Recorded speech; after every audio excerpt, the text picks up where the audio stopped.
뷰티라이프 김목사입니다. 누가복음 20장입니다. 1, 2절입니다. 산헤드린 공회를 구성하는 대제사장들, 서기관들, 장로들이 예수께 몰려와서 항의합니다. 예수께서 성전뜰에서 장사하는 사람들을 쫓아내신 일이 못마땅했던 것 같습니다. 그래서 무슨 권위로 그런 일을 했느냐고 따져 묻습니다. 이런 반응은 성전뜰에서 장사하는 것을 허용한 기관이 산헤드린이었음을 알려주죠. 그들은 예수 행동이 자기들 권위에 대한 도전이라 생각했을 것이고, 특히 성전을 강도 소굴에 비유한 예수 발언이 자기들을 강도로 간주하여 모독한 것이라 생각했을 것입니다.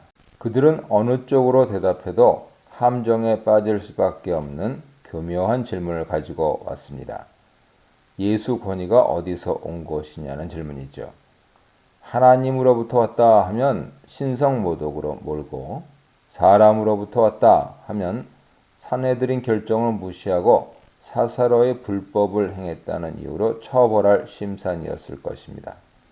성전에 들어와서 소란을 피우고 성전 지도자들을 강도라고 모독했다는 죄를 뒤집어 씌우려 했던 것이죠. 3, 4절입니다. 예수께서는 산헤드린 의원들이 던진 질문에 담긴 함정을 간파하셨을 것입니다. 그래서 어느 쪽으로도 대답하지 않으시고 역질문을 던지십니다. 그렇지만 예수께서 던지신 역질문에는 산헤드린 의원들의 질문에 대한 답변이 전제되어 있습니다. 세례 요한 세례가 신적 권위를 가지는지 그렇지 않은지 묻는 질문은 사람에게서 기원하지 않고 하나님으로부터 오는 권위가 있다 하는 주장을 담고 있죠. 그런 권위가 있다는 것을 보여주는 예가 바로 세례 요한입니다. 산헤드린 의원들도 이것을 부정할 수는 없었습니다. 세례 요한이 하나님께서 부여한 권위로 세례를 주었다고 하면 예수께서도 그런 권위로 성전뜰에서 장사하는 자들을 쫓아내었을 수 있습니다. 그러므로 산헤드린이 허락한 성전 장사를 예수께서 금하실 수 있는 것이죠. 예수께서 자신에게 신적 권위가 있다 대답하셨다면 산헤드린 의원들이 붕괴하며 신성모독이라 주장했겠지만 세례 요한을 끌어다가 자신의 신적 권위를 암시할 때는 그렇게 할 수 없었습니다. 5절로 7절입니다. 산헤드린 의원들은 예수 질문에 어떻게 대답할지 궁리합니다. 그들은 우선 세례 요한 세례가 하나님으로부터 왔다고 대답했을 때 경우를 고려하죠. 이렇게 대답하면 예수께서 왜 그를 믿지 아니하였느냐 지적하실 것입니다. 세례 요한이 가진 신적 권위를 믿었다면 그들이 세례 요한을 거부한 행동은 신적 권위를 받아들이지 않은 행동이 될 것입니다. 그렇죠? 이렇게 생각과 행동이 일치하지 않는 것은 스스로 자신을 속이는 꼴이죠. 이런 입장을 취하면 예수께서 그들의 자기 모순을 지적할 때 속수무책이 될 것이기에 그들은 이 대답을 택할 수 없었습니다. 그래서 다른 대답 가능성을 고려하게 되는데요. 세례 요한 세례가 사람으로부터, 즉 세례 요한 자신으로부터 온 것이라 대답하면 어떻게 될까요? 그들은 이 대답을 선호했겠지만 예수 강론을 듣고 있던 백성들을 고려하지 않을 수 없었습니다. 백성들은 요한을 선지자로 인정하고 있었기 때문이죠. 그러므로 요한을 부정하면 백성들이 분노하게 됩니다. 그들은 백성들이 자기들을 돌로 칠 것이라 예측합니다. 그래서 그렇게 대답할 수도 없었습니다. 그들은 신적 권위로 어떤 일을 행하는 가능성을 부정하고 산헤드린, 대제사장, 로마 총독 외에는 예루살렘에 다른 권위가 없다고 주장하고 싶었겠지만 그렇게 할 수도 없었습니다. 그래서 그들이 채택한 대답은 알지 못하노라 였습니다. 성전에 모인 많은 백성 앞에서 그들은 자기들의 무식함을 스스로 시인했습니다. 백성들이 다 알고 있는 것을 모른다고 대답하는 것. 이걸 본 백성들이 산헤드린 의원들을 어떻게 생각하겠습니까? 대제사장이 어찌 이것도 모를까? 율법의 전문가인 서기관들이 어떻게 이것을 모른다고 할까? 백성 지도자인 장로들이 어찌 무지한 백성들도 다 아는 것을 모를까? 이렇게 생각하지 않겠습니까? 이처럼 백성들 앞에서 무식한 자로 드러나는 것은 명예를 좋아하는 그들에게 큰 수치였을 것입니다. 이로써 백성 지도자들인 그들은 엄청난 명예 손상을 당하게 됩니다. 그들은 예수를 공격하려고 왔다가 오히려 치명상을 입게 되죠. 성전에서 대제사장, 서기관, 장로들을 상대로 한 공개 토론에서 예수께서는 압승을 거두십니다. 대제사장, 서기관, 장로들은 토론에서 참패하고 백성들 앞에서 수치를 당하고 예수에 대한 적개심을 더욱 불태웠을 것입니다. 그들에게 토론은 자기 생각을 고치고 진리를 발견하는 수단이 아니었습니다. 예수를 곤란하게 해서 유죄 판결할 빌미를 잡기 위한 수단에 불과했죠. 그래서 그런 토론에서 졌을 때 자기들의 무지를 반성하고 열심히 공부하기보다는 토론에서 자기들을 수치스럽게 한 예수를 향한 저기를 더욱 높였을 것입니다. 그들은 결국 예수를 체포하여 내란 선동죄로 고발하고 빌라도에게 압력을 가하여 사형 판결하도록 합니다. 어떻게 유대 지도자들이 이렇게 타락할 수 있을까요? 이것은 모든 권력의 측면이지요. 특히 식민지 상태에서 제국에 빌붙어서 권력을 유지하는 반민족 권력의 특성입니다. 그들은 유대 지도자이기는 했지만 유대 민족 존경을 받는 민족 지도자가 아니고 민족을 압제하는 로마 세력에 빌붙어 권력을 누리면서도 백성들의 존경을 받고 명예를 누리고 싶어하는 자들이었죠.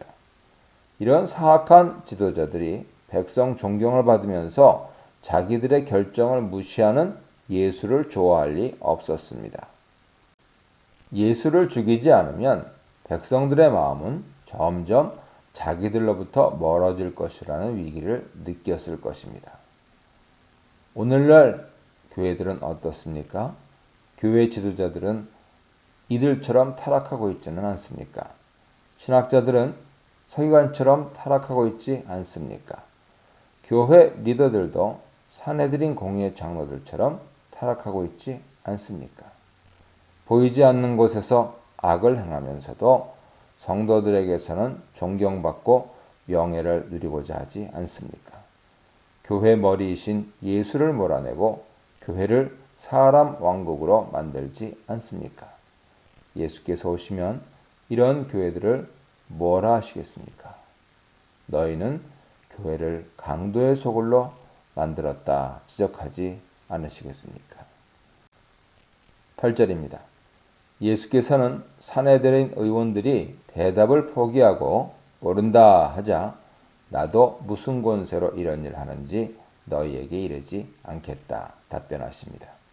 예수께서는 이렇게 해서 함정 파놓은 질문을 피하시죠. 그러면서도 역질문을 통해서 성전뜰에서 장사꾼들을 내쫓은 자신 행동이 신적 권위로 수행된 것임을 암시하십니다. 예수께서는 하나님으로부터 오는 메시아 권위로 산헤드린 공의의 결정을 무시하시고 성전뜰에서 장사하는 자들을 내쫓으십니다. 이것은 세상 권위든지 교권이든지 하나님 권위 아래 있음을 보여줍니다. 하나님께서는 세속권이든 종교권이든 무조건 인정하지는 않으십니다. 그들이 잘못 결정을 할 때 메시아 예수를 통해 보여주셨듯 심판하실 수 있습니다. 하나님은 모든 권력과 권위의 최종 심판자시죠. 이 문단에서는 예수님을 시험하는 지도자들, 역질문을 던져 저들의 자기 모순을 드러내신 예수님, 침묵을 통해 탐욕을 감춘 지도자들에 대해 묵상해 보시기 바랍니다. 9절로 12절입니다. 포도원 농부 비유는 예수 권위가 어디서 온 것인지 묻는 산헤드린 의원들의 질문에 답하는 맥락에서 주어진 것입니다. 그러므로 이 비유는 예수 권위가 어디서 온 것인지 알려주죠. 포도원은 시편 80편 등을 배경으로 이스라엘을 비유하기에 적합한 용어입니다. 그러므로 포도원 주인은 이스라엘 주인이신 하나님을 가리킨다고 볼 수 있죠. 하나님께서 보내시는 종들이 누굽니까? 선지자들입니다. 예레미야 7장 25절 이하에서 하나님은 선지자들을 나의 종이라 부르십니다. 그렇다면 포도원 농부들은 누굽니까? 이스라엘을 관리하는 지도자들이죠. 하나님은 선지자들을 이스라엘 지도자들에게 보내어 열매를 요구하십니다. 그러나 이스라엘 지도자들은 그들을 때리고 거저 보내죠. 이스라엘 지도자들은 선지자들을 통해서 명하시는 하나님 요구를 듣지 않고 선지자들을 박해했습니다. 13절로 15절입니다. 하나님께서는 마침내 아들을 보내십니다. 유대인들의 언어 속에서 하나님의 아들은 종말에 오시는 구원자 메시아를 가리키죠. 누가복음에서 하나님 아들은 예수십니다. 그러므로 포도원 주인이 아들을 포도원 농부들에게 보냈다는 비유 속의 이야기는 하나님께서 메시아 예수를 이스라엘 지도자들에게 보내셨음을 뜻하죠. 포도원 농부들은 포도원 주인 아들을 보고 의논합니다. 그들은 포도원 상속자를 죽이고 포도원을 차지하자고 합의합니다. 그리하여 포도원 주인 아들을 죽입니다. 이것은 이스라엘 지도자들이 예수를 죽일 것임을 예언하면서 그들이 그렇게 하는 목적을 폭로하지요. 그들이 예수를 죽인 이유는 예수께서 메시아로서 이스라엘 상속자이기 때문입니다. 그들은 상속 재산을 주인으로부터 빼앗기 위해 아들을 죽입니다. 그들은 예수께서 메시아이신 줄 알고 메시아 왕국을 자기들이 차지하려고 메시아를 죽입니다. 이것은 하나님에 대한 반역이죠. 예수께서는 자신이 하나님의 아들로서 하나님으로부터 받은 권위로 성전뜰에서 장사하는 자들을 내쫓으셨음을 비유를 통해 알려주십니다. 대제사장과 산헤드린 의원들이 자신을 죽일 것도 이 비유를 통해 예언하십니다. 그들이 예수를 죽이는 목적은 이스라엘 나라를 하나님으로부터 빼앗아 자기들이 차지하기 위한 것임을 알리십니다. 하나님께서 죄인이신 이스라엘 나라를 메시아를 죽이고 빼앗아 차지하려고 한 산헤드린 공의회의 반역 모습이 우리들에게는 없는가 묵상해 보아야겠습니다. 새 이스라엘인 교회를 주인이신 하나님으로부터 빼앗아 차지하려는 시도는 발견되지 않습니까? 안타깝게도 그런 시도가 없지 않다 말할 수 없습니다. 교회를 자신의 것으로 만들고자 하는 현대판 포도원 농부는 우리 가운데도 있습니다. 때로는 목회자들이, 때로는 장로들이 그렇습니다. 장로 교회이므로 장로들의 것이라고 주장하는 이들도 있고, 교회를 사유화하여 혈육에게 물려주려는 시도를 하는 이들도 있습니다. 이것은 모두 교회의 주인이신 하나님께 대한 반역이죠. 포도원 주인은 자신의 아들을 죽인 농부들을 어떻게 하겠습니까? 그들을 진멸할 것입니다.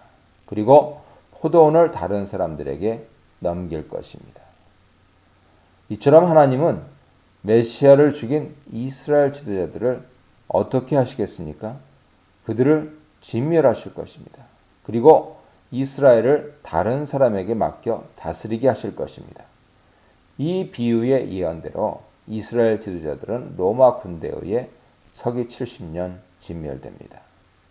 이스라엘을 회복한 새 이스라엘인 교회는 12사도들에게 맡겨집니다. 새 이스라엘인 하나님 교회를 사유화하는 자들도 하나님께서 심판하실 것임을 우리는 이 비유를 통해 알 수 있습니다. 옛 이스라엘을 사유화하고자 한 지도자들이 심판당하고 옛 이스라엘이 멸망했다면 더 크고 위대한 새 이스라엘을 사유화하고자 하는 자들은 얼마나 더 큰 심판을 당할까요? 17, 18절입니다. 예수께서는 시편 118편 22절을 인용하시며 비유와 연관지으십니다. 포도원 농부 비유는 시편에 이미 기록되어 있는 말씀을 비유로 풀어주신 것이죠. 시편은 건축자들이 버린 돌이 모퉁이 머릿돌이 되었다 전합니다. 건축자는 유대인들 언어 속에서 지도자들을 가리키고 돌은 히브리어로 아들과 발음이 비슷합니다. 에벤과 벤이죠. 그래서 아들을 상징하기도 하므로 건축자들이 버린 돌은 유대 지도자들이 배척한 하나님 아들을 가리킨다 해석될 수 있습니다. 그렇다면 하나님의 아들 메시아의 고난은 이미 시편이 예언한 것이죠. 이 시편 예언대로 예수께서는 유대 지도자들에게 고난당하시고 죽임당하십니다. 그런데 이것이 끝이 아닙니다. 시편은 예수 부활도 예언합니다. 이 돌은 모퉁이의 머릿돌이 됩니다. 예수께서는 유대 지도자들에게 배척당하고 죽임당하시지만 마침내 부활하여 새 이스라엘인 교회의 머리로 세워지십니다. 예수께서는 이 돌에 대항하는 자들이 어떻게 되는지 말씀하시죠. 부딪히는 자는 깨어지고 가루가 되어 흩어질 것입니다. 예수께 대항하는 자의 최후가 이와 같을 것이죠. 예수를 배척한 사내들인 의원들이 서기 70년에 어떻게 진멸되었는지 보고 우리는 교훈을 얻어야 합니다. 예수께서 교회의 주인이심을 부정하고 자기들의 왕국을 만드는 자들은 돌에 부딪힌 사람처럼 깨질 것입니다. 예수 주권에 대항하여 견딜 수 있는 자는 없습니다. 예수를 왕으로 모시지 않는 세상 나라들과 세상 사람들은 예수께서 재림하실 때 심판받을 것입니다. 그러나 예수를 왕으로 모신 기관인 교회 지도자들이 예수 왕권을 찬탈하는 시도를 할 때 예수께서는 그들을 어떻게 하실까요? 그들은 서기 70년에 예루살렘이 망하고 성전이 파괴된 경우에서 보듯이 재림하시기 전에 심판당할 수 있습니다. 교회를 사유화하며 예수 왕권을 찬탈하는 역적 행위를 하는 것은 어리석은 행동이죠. 그것은 교회의 머리 대신 자리에서 예수를 땅에 떨어뜨리며 그 떨어지는 돌에 부딪히는 행동입니다. 그것은 교회 기초 자리에 계신 예수를 몰아내려고 그 돌 위에 뛰어내려 부딪히는 행동입니다. 이렇게 부딪힌 자들은 산산조각 날 것입니다. 교회는 영원히 서겠지만 그들은 흔적도 없이 사라질 것입니다. 우리는 서기 70년에 예루살렘이 멸망한 사건을 보고 교훈을 얻어야 합니다. 복음서 말씀은 유대인 지도자들이 나쁘다는 결론만을 전하는데 그치지 않습니다. 그것은 우리에게 어떤 사람이 올바른 교회 지도자인지 알려줍니다. 교회에서 어떤 지도자를 용납하지 말아야 할지 일러줍니다. 또 우리가 교회에서 어떤 지도자들이 되어야 할지 알려줍니다. 우리는 예수의 왕권과 주권에 도전해서는 안 됩니다. 교회는 하나님의 것이며 그 상속자이신 예수의 것이죠. 우리는 교회를 관리하도록 세워진 종들일 뿐입니다. 종의 자세를 끝까지 유지하며 예수께서 요구하시는 열매를 내놓아야 합니다. 열매를 내놓기 싫어서 예수를 대항하여 반란을 일으켜서는 안 되죠. 우리는 교회를 맡기신 하나님께서 요구하시는 열매를 성실하게 내어드려야 합니다. 그렇게 하기 위해서는 먼저 열매 맺는 성도, 열매 맺는 교회, 열매를 내어드리는 목자가 되어야 할 것입니다.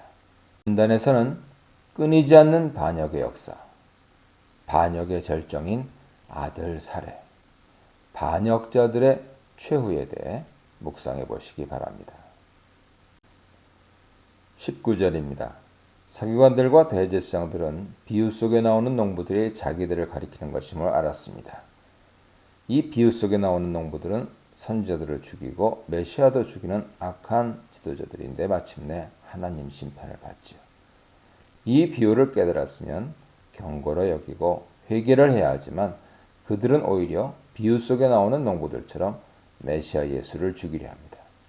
비유를 지식적으로 깨닫는 것이 반드시 바른 실천으로 귀결하지는 않음을 보게 됩니다.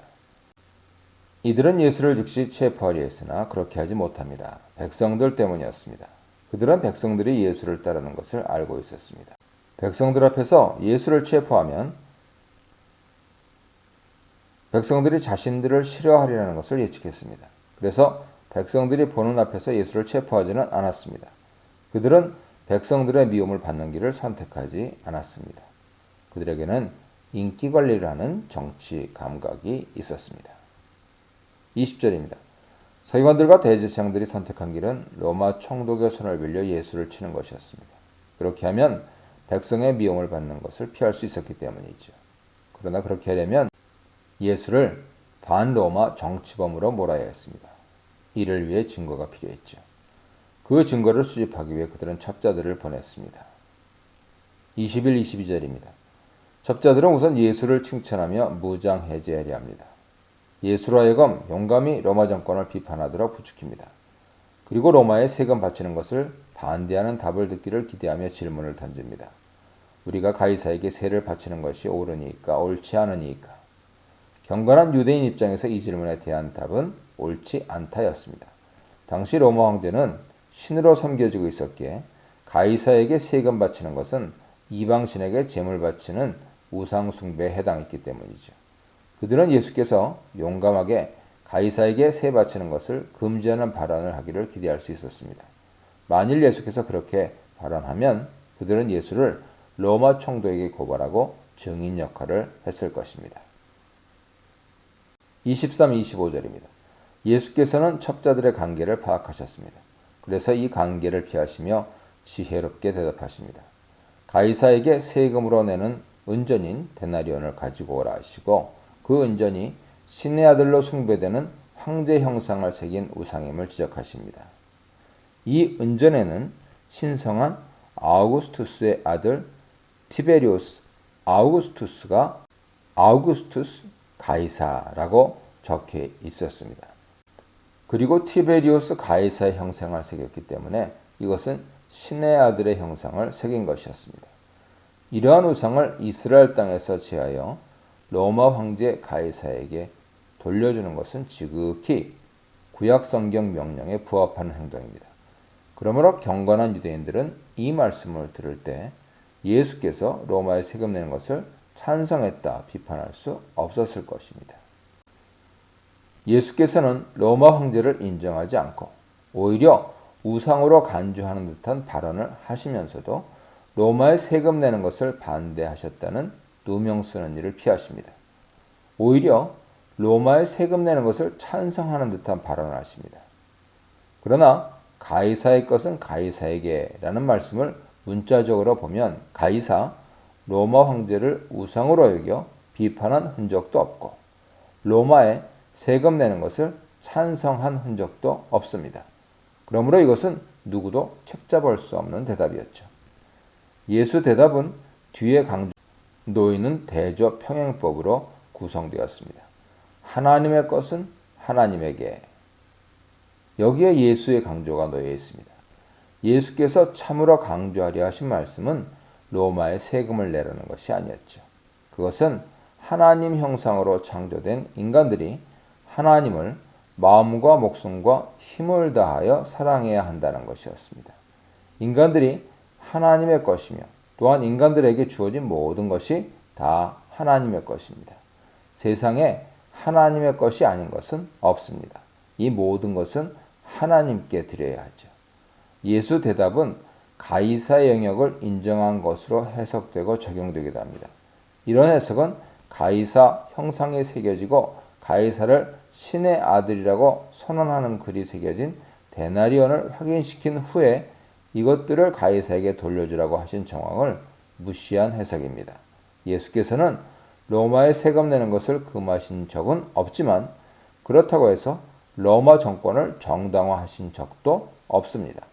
오히려 로마 황제가 신의 아들이라고 선언되고 새겨진 데나리온을 우상으로 여겨 로마 황제에게 돌려주라고 하신 것은 로마 정권에 대한 근본적인 비판에 해당합니다. 그럼에도 불구하고 예수께서 반로마적 군사행동이나 세금 납부 거부 운동을 하지 않았음도 분명합니다. 예수께서는 불필요하게 로마 제국과 충돌하는 길을 피하셨죠.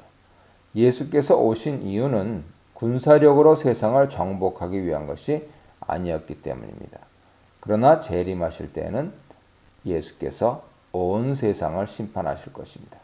재림을 기다리는 그리스도인들은 어떻게 해야 하겠습니까? 세상 제국을 절대화하거나 우상화해서는 안 되지요. 그러나 세상 제국을 악마처럼 여길 필요도 없습니다. 교회는 세상 제국과 경쟁하는 또 하나의 제국이 아니라 세상 속에서 세상을 구원하는 빛과 소금이지요. 오늘날 우리는 세상 제국에 대해 어떤 태도를 보입니까? 식민 통치를 받을 때 식민지 백성은 제국에 얼마나 협조해야 합니까?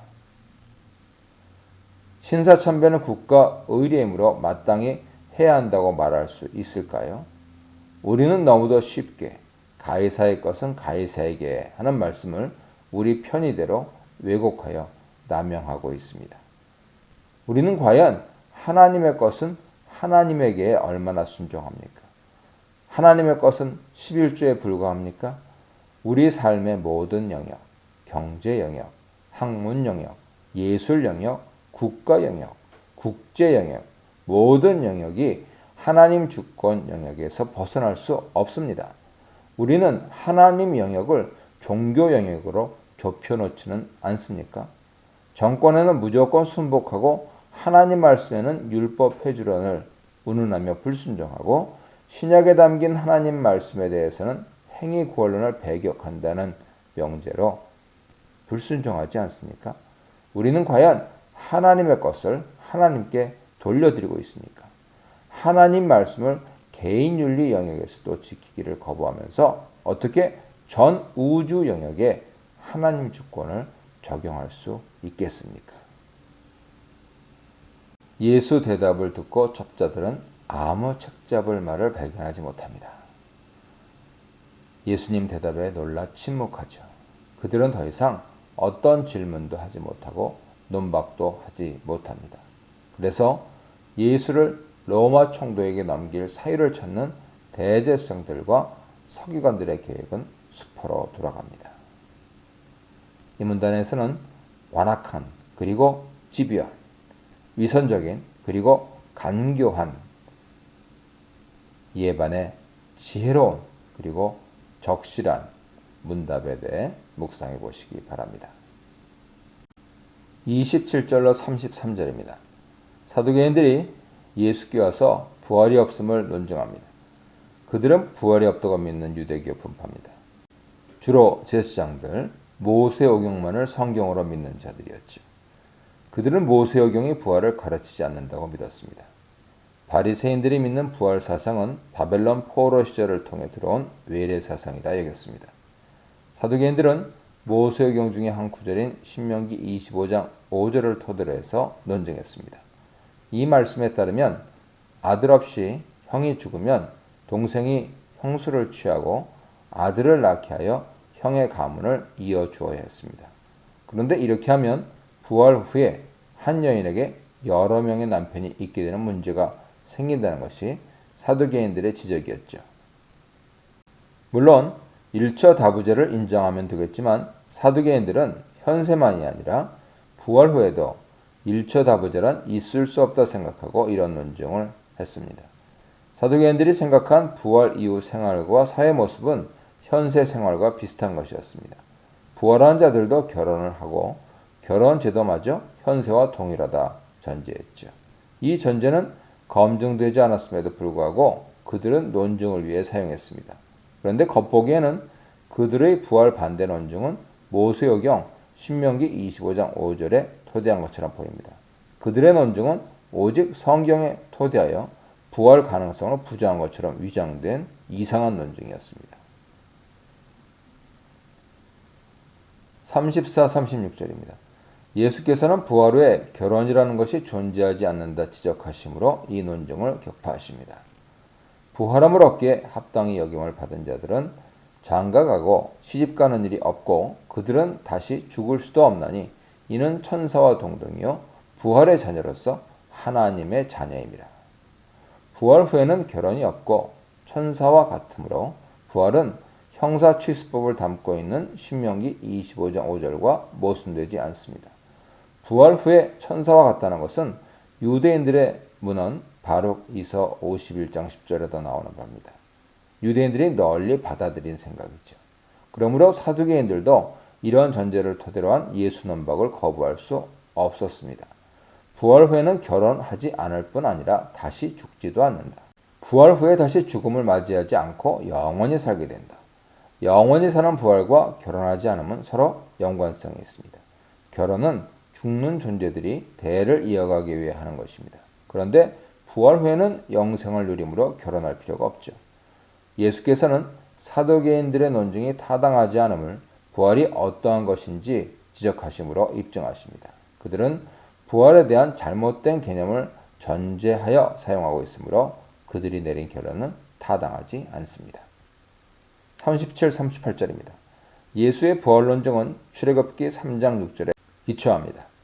여기서 하나님은 자신을 아브라함의 하나님, 이삭의 하나님, 야곱의 하나님으로 소개합니다. 그런데 하나님은 그 개념상 예배 대상이죠.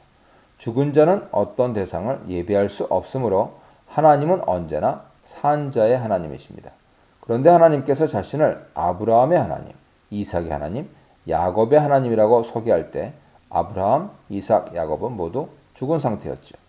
하나님께서는 죽은 아브라함, 이삭, 야곱을 산자처럼 간주하며 그들의 하나님이라 자신을 소개하셨습니다. 전능하신 하나님께서 죽은 자를 산자로 간주하신 것은 하나님께서 그들을 부활시키실 것을 암시합니다. 그러므로 하나님의 능력과 하나님의 의도를 고려할 때 부활은 가능할 뿐 아니라 실현될 것이죠.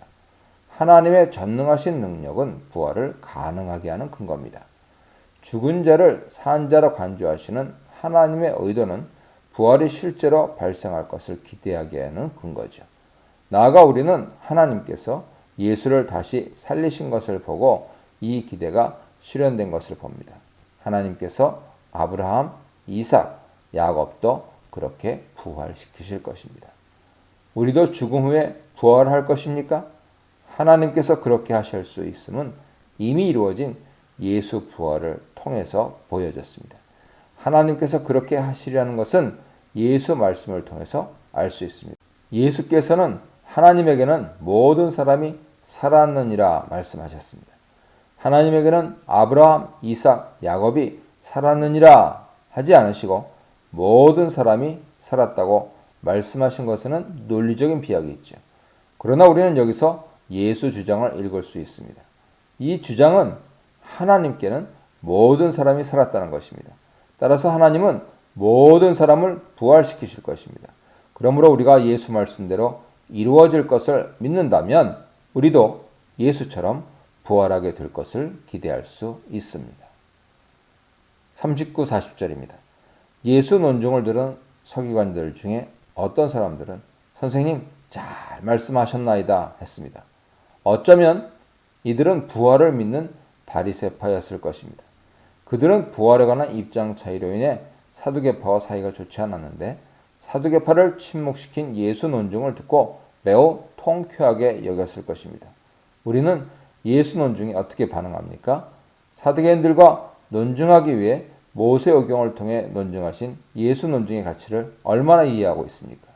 결혼을 하지 않는 부활 후의 생활에 대하여 얼마나 공감합니까?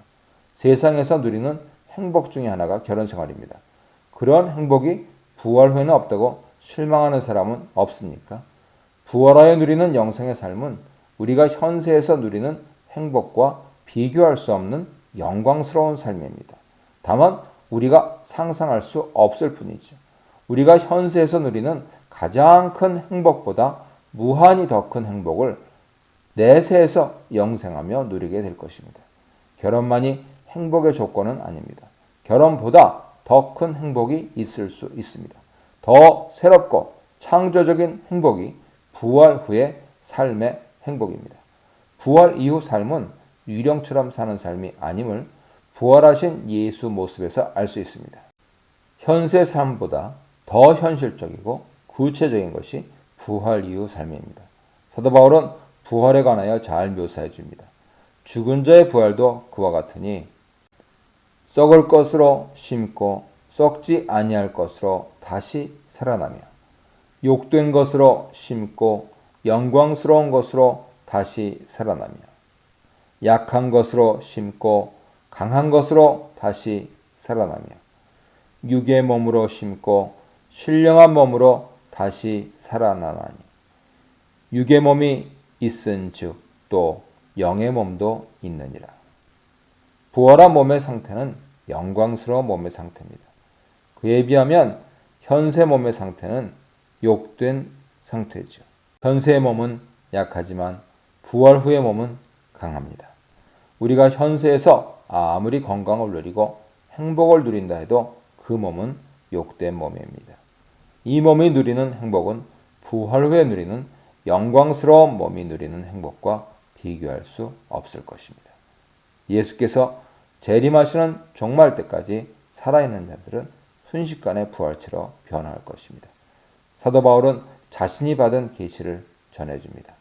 내가 너희에게 비밀을 말하노니 우리가 다 잠잘 것이 아니요 마지막 나팔에 순식간에 홀연히 다 변화하리니 나팔 소리가 나매 죽은 자들이 썩지 아니할 것으로 다시 살아나고 우리도 변화되리라. 부활 소망은 그리스도인들에게 매우 본질적인 것입니다. 만일 부활이 없다면 세상에서 가장 불쌍한 존재가 그리스도인들일 것입니다. 사도 바울은 이것을 분명히 지적했습니다. 만일 그리스도 안에서 우리가 바라는 것이 다만 이 세상의 삶뿐이면 모든 사람 가운데 우리가 더욱 불쌍한 자이리라. 부활을 믿지 않는 기독교는 있을 수 없습니다. 부활은 예수께서 논증하며 주장하신 것이고 친히 부활하여 그 가능성을 입증하셨습니다.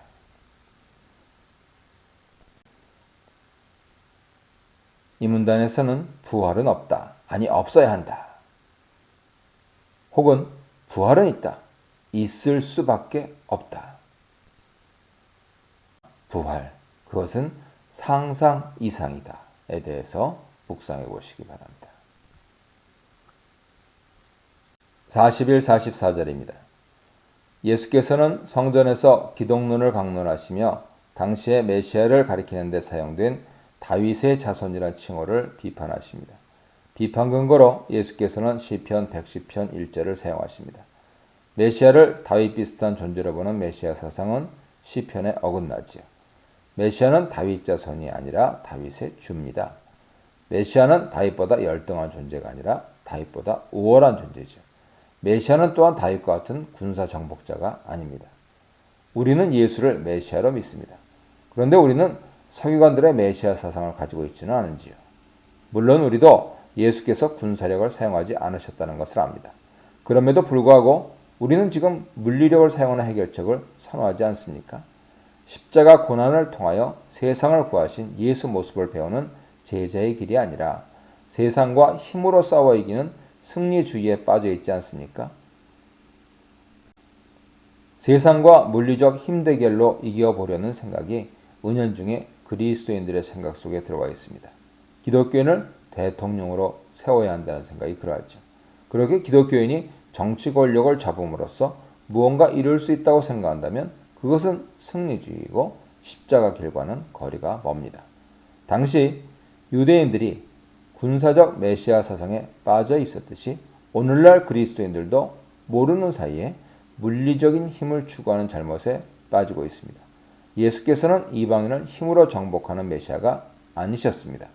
예수를 따르는 교회는 힘으로 세상을 억눌러 무언가 이루려 해서는 안 됩니다. 십자가 사랑으로 세상을 대할 때 교회는 패배하는 것 같지만 부활 승리를 경험하게 됩니다. 45, 47절입니다. 예수께서는 서기관들의 메시아 사상을 비판하신 후에 그들 행동을 비판하십니다. 우선 서기관들의 복장을 비판하십니다. 서기관들은 그들이 입는 하얀 예복을 입고 다니기를 즐겼습니다. 그들의 신분이 드러나면 좀 더 존중받기 때문일 것입니다. 예수께서는 그러한 서기관을 조심하라 명하십니다. 왜 조심해야 할까요? 그들은 명예를 좋아하는 자들이기 때문입니다. 우리는 본문에서 명예를 좋아하는 종교 지도자들을 조심하라는 경고를 받음과 동시에 그러한 종교 지도자가 되지 말도록 경고받습니다. 우리는 혹시 박사 가운이나 목사 가운 입는 것을 좋아하지 않습니까? 그런 복장으로 설교를 하면 기분이 좋아지지 않습니까? 그렇다면 조심해야 합니다. 어느새 명예를 좋아하게 된 것이고 자신이 특별한 존재라고 여기는 교만에 사로잡힌 것이죠. 예수께서는 시장에서 인사받는 것을 즐기는 서기관들을 경계하라 하십니다. 시장에서 모르는 사람에게 인사를 받는 것을 즐기는 것은 마치 연예인이 팬들에게 인기 얻는 것과 흡사합니다. 팬들은 인기 연예인을 기억하고 알아보고 환호하지만 인기 연예인은 팬들의 얼굴을 기억하지 못합니다. 서기관들은 연예인도 아니면서 그렇게 대중들이 알아채고 인사하는 것을 즐겼습니다. 못 알아보고 인사하지 않으면 기분 나쁘기에 서기관 예복을 입고 다닙니다. 이런 서기관을 예수께서 경계하라 하시는 것이죠. 우리 시대에는 이런 종교 지도자들이 없습니까? 만일 있다면 조심해야 합니다. 우리는 서기관들처럼 대중인기를 갈망하지 않습니까? 만일 그렇다면 회개하고 고쳐야 합니다. 사람에게 인정받고자 하는 욕망은 우리가 하나님께 영광 돌리는 것을 방해하면서 하나님께 인정받고자 하는 것도 방해합니다. 대중에게 비친 허상을 자기 자신인 줄 알고 자신의 인생이 아닌 인생을 사는 오류에 빠집니다. 대중이 원하지 않는 것은 하지 않는 소신 없는 사람이 되기도 합니다. 대중이 원하는 것이면 잘못된 것임에도 불구하고 하게 되는 비참한 자리로 전락하기도 합니다. 이것이야말로 거짓 선지자의 길입니다. 그렇게 해서 사람들의 인정을 받는 자에게는 화가 있음을 예수께서 분명히 선언하신 바입니다. 누가복음 6장 26절 보세요. 예수께서는 회당의 높은 자리에 앉기를 좋아하는 서기관들을 조심하라 명하십니다. 회당에서도 특별한 존재인 양 대중과 구별된 자리에 앉기를 좋아하는 자들의 마음 상태는 참된 경건과 거리가 멀죠. 우리 시대에도 이런 사람들은 존재합니다. 예배당 강대상 뒤에 놓인 의자들에 앉기를 좋아하는 사람들이 없지 않습니다. 조심해야 할 대상이죠. 우리는 그런 의자에 앉기를 좋아하지 않습니까? 그 의자에 앉으면 마음이 편하고 기분이 좋아지고 평범한 의자에 성도들과 함께 앉으면 기분이 좋지 않고 만일 그렇게 되고 있다면 늦기 전에 회개하고 바로 잡아야 합니다. 우리는 예수께서 비판하신 서기관들처럼 되어선 안 됩니다. 예수께서는 잔치 윗자리를 좋아하는 서기관들을 조심하라 하십니다. 잔치에 초대받을 때 주인 옆에 앉기를 원하는 사람이 높은 관직은 얼마나 더 원하겠습니까? 우리는 그렇게 높은 직책을 탐내는 사람을 조심해야 합니다. 만일 우리가 그렇게 높은 직책을 탐내고 있다면 늦기 전에 고쳐야 하죠.